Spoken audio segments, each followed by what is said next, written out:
I got reminded of a anecdote. A friend of mine told me about his wife. This is a guy that is a big spender. He's the kind of guy that makes $100 and spends two. So extremely generous, more than he should be.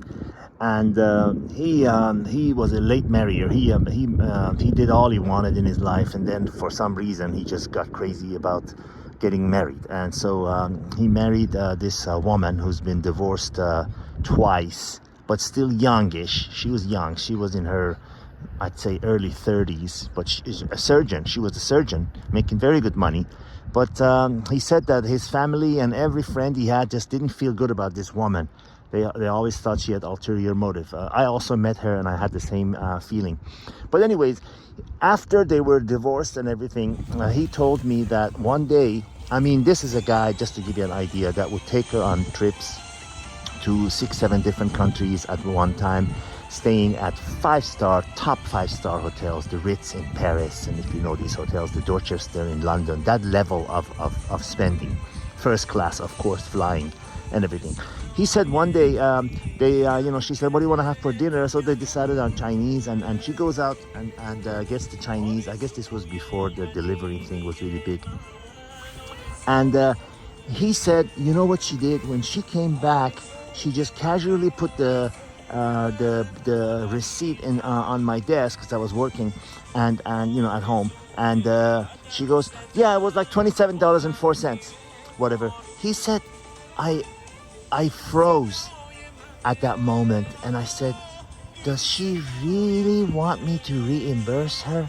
I just spent like $70,000 on a trip with her. I'm not even talking about the wedding and the watches and the jewelry and everything else. I'm not even talking about that. But he was thinking, does she really want me to reimburse her for the Chinese food she just went and got? And she did. That's why she was putting the receipt on his table. So the reason I'm bringing up this story, of course, they're divorced now, and she turned out to be every bit the evil woman that everybody thought. He's long divorced now. It's been 4 years that they've been divorced. But the reason I'm mentioning this is to tell you the nature of women. Money is very important to them. The comedian Chris Rock also talks about this. He's very crass. I don't want to repeat what he says because I do not like to use profanity ever, when I speak. But he basically alludes to the fact that, the woman dries up down there when she has to spend money, which is, in a way, is true. It's just, and I swear I do not mean this in any way, shape, or form to put women down or disparage them. I just want to drive in the fact that it is their nature, and trying to change and hoping that a nature of a species will change is like hoping gravity and the laws of nature would change. So give up on that idea, please.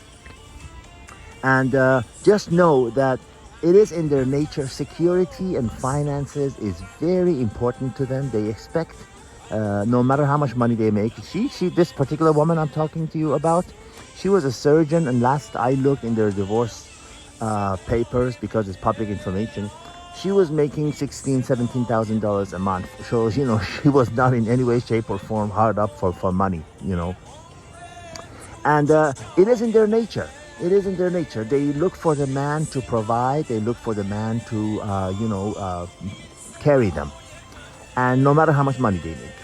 So to go if you meet somebody who's acting differently, you might meet a woman who is in the beginning, saying, oh yeah, sure, we split this, or yeah, let me get the dinner, whatever. She's acting. She's just acting, and there is no way, shape, or form that she's expecting that to be the norm.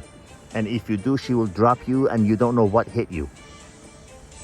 And there are things that are in the male, nature. It's in our nature. I've said this before. Even if our wife is the beauty queen of the highest order, and we see another woman, walk by that's attractive, that's our type, we will look, because it's in our nature. Maybe we don't, intend on doing anything about it, and some of us may, but it's in our nature. Don't expect in life, don't expect the nature of things to change. You know, the old story, I don't want to repeat it, about the scorpion and the frog, the snake in the mountain that the little girl picks up and put it under her coat and whatever. Don't expect, these are all very, very 100% accurate. Do not expect the nature of things to change. Don't fool yourself. Don't tell yourself, oh, this one is different, this one is a special case. No, no one is a special case when it comes to laws of nature. And then, you know, you'll be a lot better off in life. You won't have any nasty surprises. You'll get hurt a lot less, if at all. And you'll understand. That's why knowledge is power. When you know things, you understand. A light is, not only a light goes on in your head, the light is already on in your head when you enter a situation. So you're entering it with open eyes, and you expect things to happen in a certain way due to the nature of the subject matter you're dealing with. I hope it's been helpful. I hope you understand the inner deep meaning of what I'm telling you here. God be with you. Enjoy the scenery.